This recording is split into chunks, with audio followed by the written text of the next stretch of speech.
Welcome to Rise and Energize, your high vibe recharge session for anytime you need a bit of practical encouragement, a mindset shift, or pep talk to boost your day.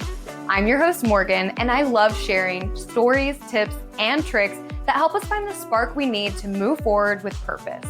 Whether you're working on your career, your health, or your relationships, this show helps you stop overthinking and start stepping into the version of yourself you know you're capable of being. Let's get into it. Hello. Welcome to another episode of the podcast. I'm so glad that you're here. I totally missed an opportunity last Monday. So last Monday, I always record the podcast in advance. I usually do them Saturday, and then I either edit them Sunday night or Saturday night, and they go up every Monday morning at 6 a.m. Central Time. And last Monday, I recorded in advance like normal, but I didn't realize that the episode would actually be coming out on the day of my husband's 30th birthday. So totally missed the opportunity to give him a shout out, but shout out to my husband, Jared. Happy late birthday. I appreciate how much he's willing to talk about the ideas with me that I discuss on the podcast, because a lot of the time they're born from our conversations that we have on our walks, or conversations that I have with him about conversations that I had with other people, or whatever. He's the main person that I externally process things with, besides just here on the podcast, because I really do genuinely feel like each week that I come on the podcast and I'm here with you, whoever you are, across the screen or across the AirPods or across the shower, if your phone's sitting on the counter right now and you're showering and you're listening to the podcast, whatever. I always think about it like we're just having a conversation. We're kind of externally processing together. And I'm talking about, oh, this is something that I realized this week, or this is something that I was thinking about this week. Just a thought to have during the week, and little things that I feel like help make life better and make life more fun, and just help make life something that you're obsessed with and that I'm obsessed with in return. So the good thing about that is that it feels very conversational when I come on here, and it feels like I am just having a really good chat with a girlfriend and we're getting real into the juicy whatnot.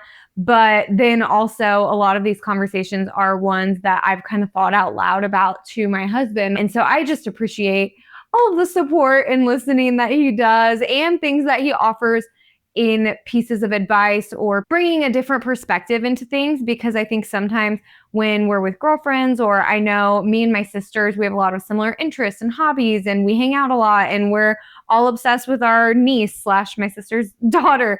And sometimes you get into these situations where you're just having a really good conversation, but it can become an echo chamber where really you're just recycling each other's perspectives because you're already so similar. And so sometimes having my husband, who is a man and has had a totally different life than me and wasn't raised by the same parents that I was raised by, and just had completely different circumstances sometimes, and has a totally different personality. I will say me and my sisters, we have different personalities, but I would say that they're more similar than my personality is to my husband's. If you've ever taken like the Enneagram quiz, Jared actually hasn't taken it, but I suspect that he's probably an Enneagram 8 and I'm an Enneagram 2. And so even just starting from there and having very different personalities, whether I'm a 2 and he's an 8 or whatever numbers we are, regardless, it does help having other personalities and other perspectives when you're talking about things like personal growth and personal development and achieving your goals and living a life that you're obsessed with.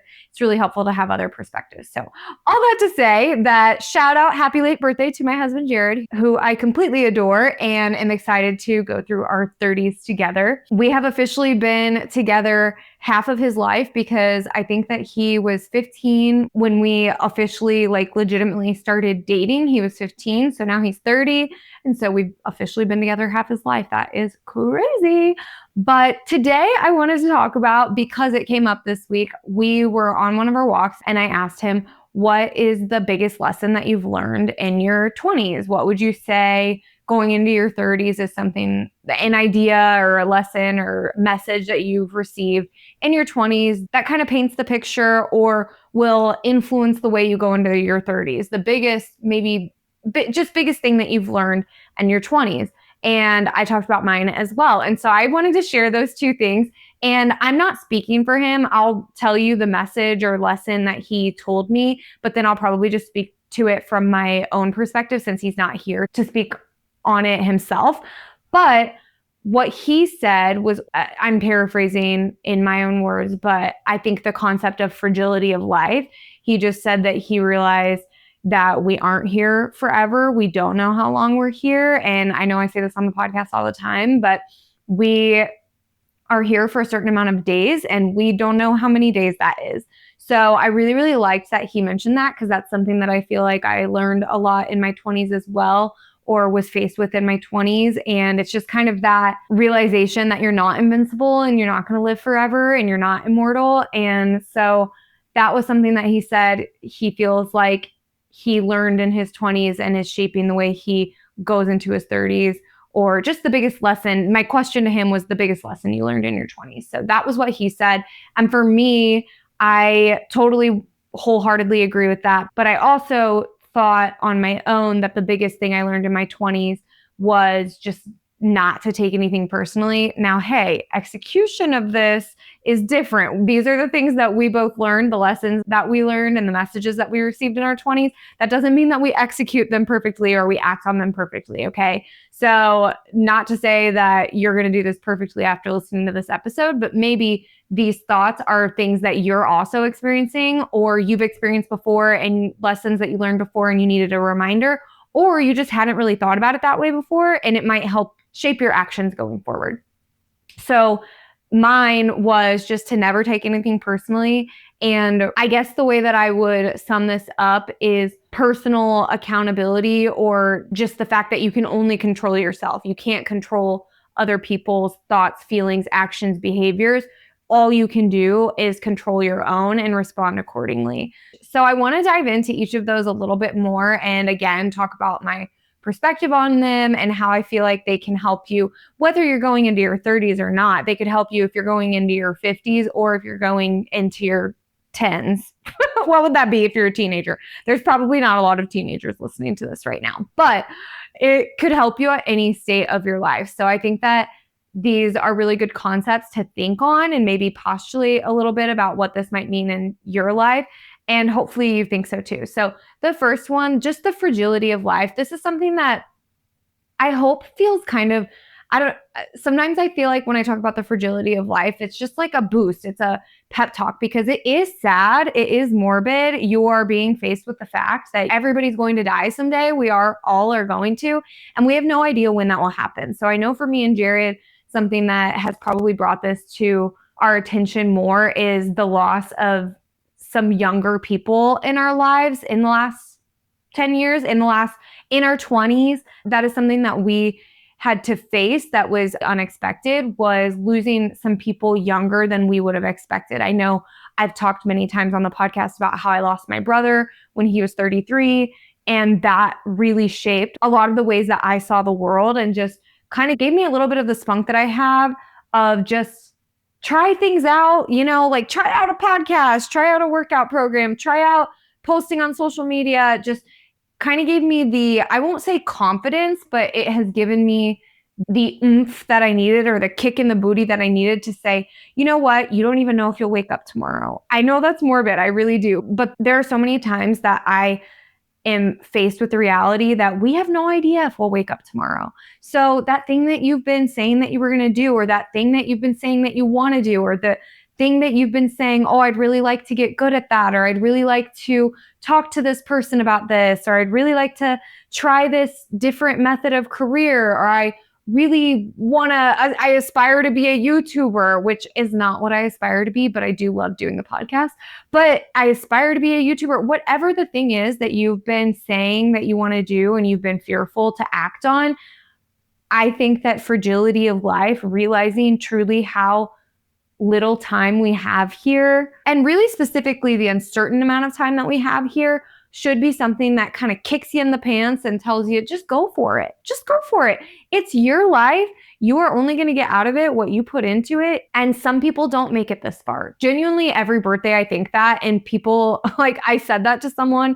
I realized that I should not say this to other people on their birthdays, maybe only just say it to me on my birthday. But one of my coworkers had turned, I think, 50, and they were like, yeah, it's the big 50 or the big 50. And they were feeling really insecure about it and really embarrassed about it. And just kind of making one of those faces like, oh God, I'm so sad I'm turning 50. I can't believe I'm turning 50. It sucks. And I can't say because I haven't turned 50 yet, but I remember thinking, that's amazing. And I said to her, I said, that's awesome. That's so exciting. Congratulations. Not everybody makes it that far. And the way she took it was like, oh, you're teetering on the edge of death. That's how old you are. And that is not what I meant.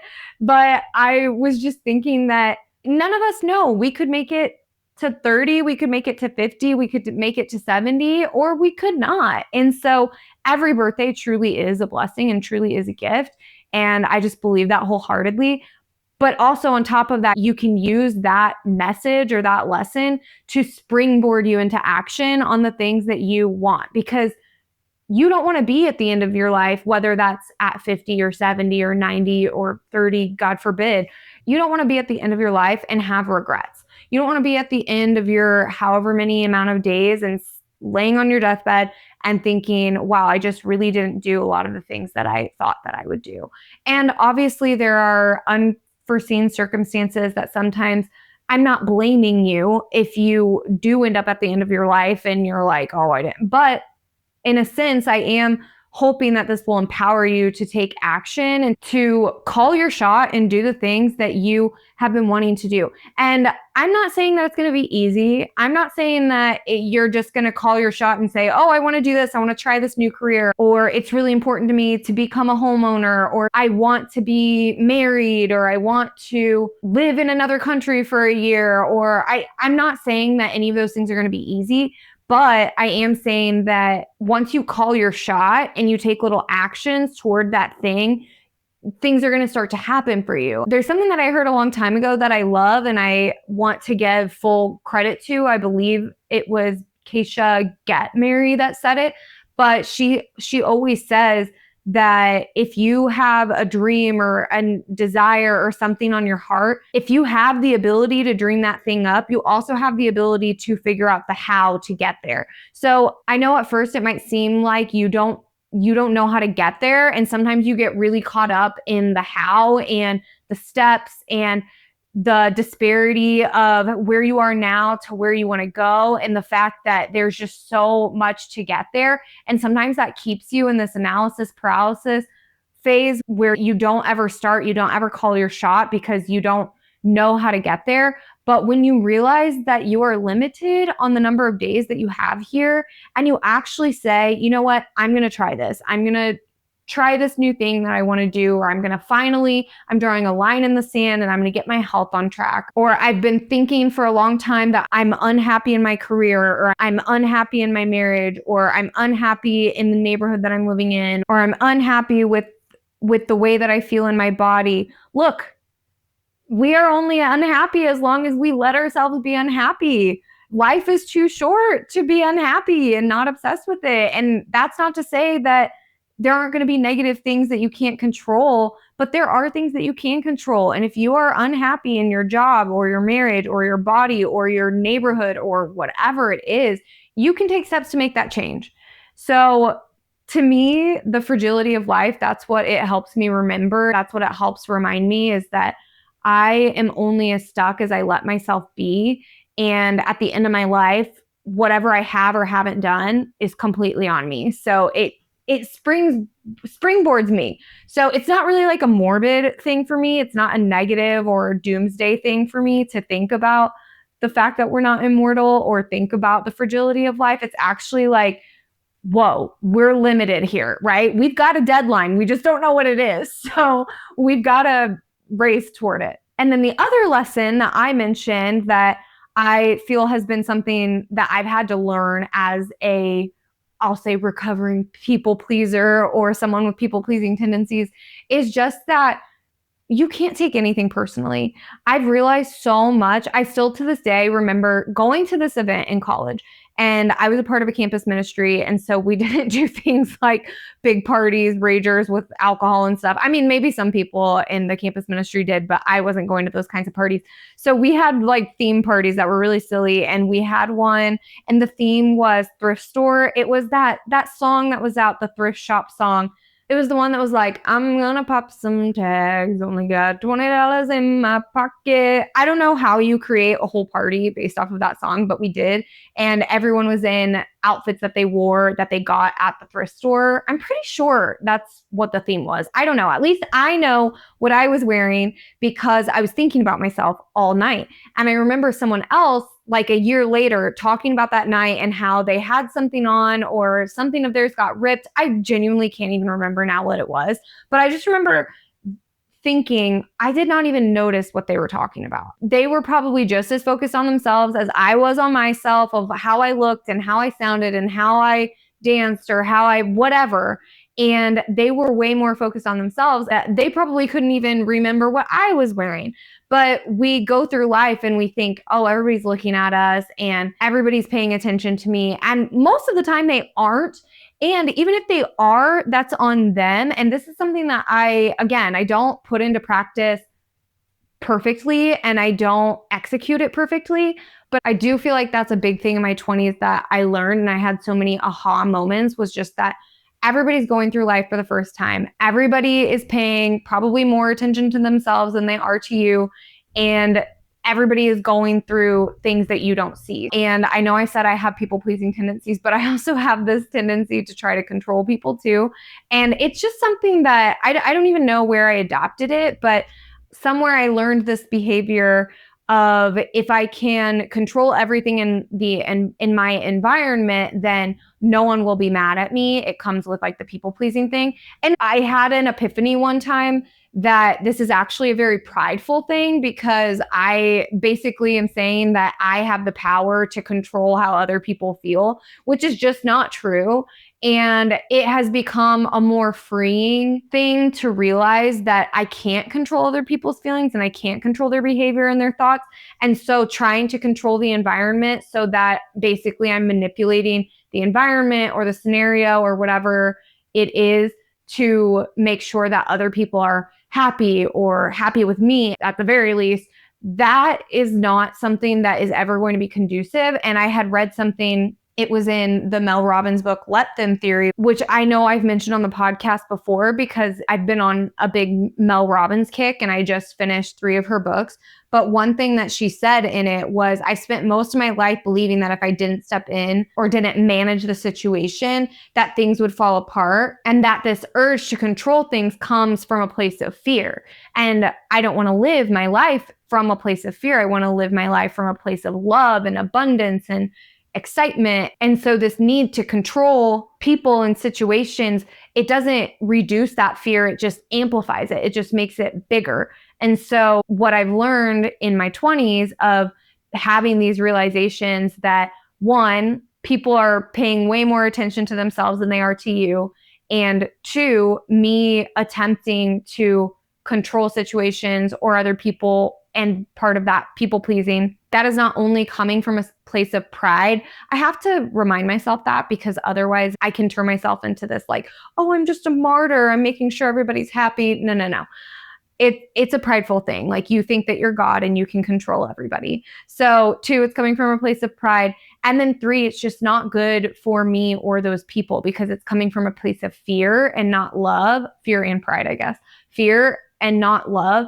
And so it's hurting more than it is helping.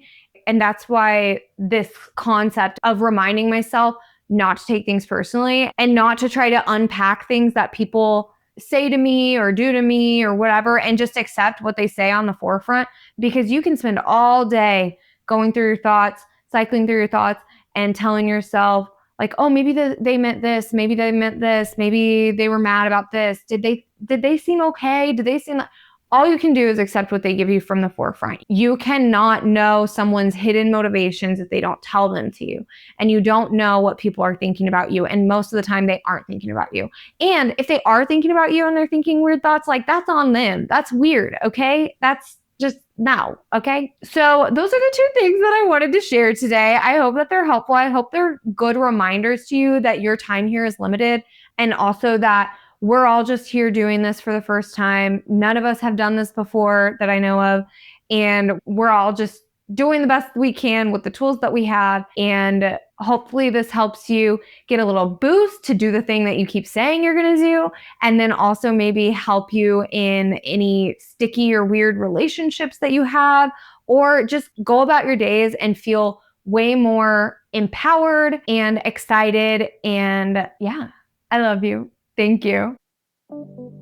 Thank you so much for listening. If you love this episode, it would mean so much to me if you would share it with a friend that could benefit from it, like right now, or on social media and tag me so I can say thank you. Until next time, talk to you soon.